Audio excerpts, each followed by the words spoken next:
Masih berjibaku mencari seluruh penumpang pesawat ATR 42500 yang hilang kontak di Pegunungan Bulu Saraung, Maros, Sulawesi Selatan.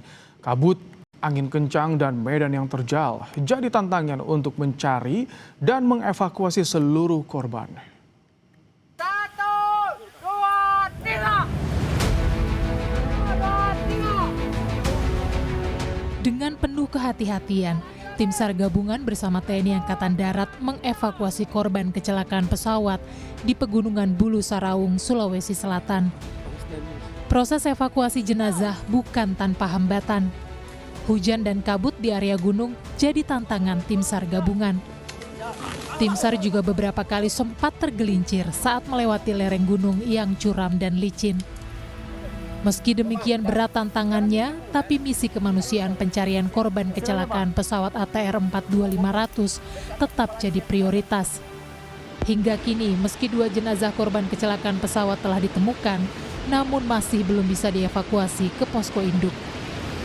Hambatan-hambatan yang kita hadapi, yang pasti dari cuaca, kemudian dari kondisi medan, memang telah menemukan korban.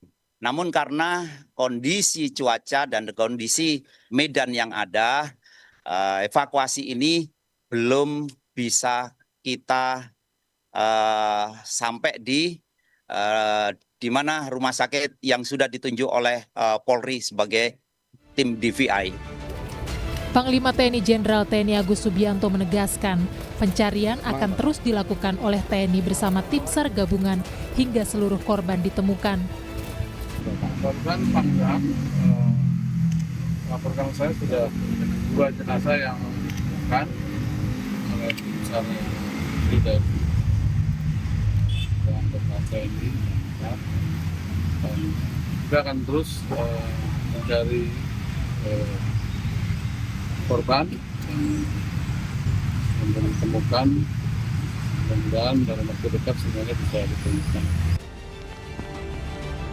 Pesawat ATR 42500 milik Indonesia Air Transport yang mengalami kecelakaan di Kabupaten Pangkep, Sulawesi Selatan 17 Januari lalu mengangkut 7 kru dan 3 penumpang. 2 jenazah ditemukan, sementara 8 lainnya masih dalam pencarian. Sementara itu keluarga seluruh penumpang pesawat ATR 42500 bisa menjalani rangkaian pemeriksaan antemortem dan postmortem di Bidokes Polda Sulawesi Selatan. Tim Liputan, Kompas TV.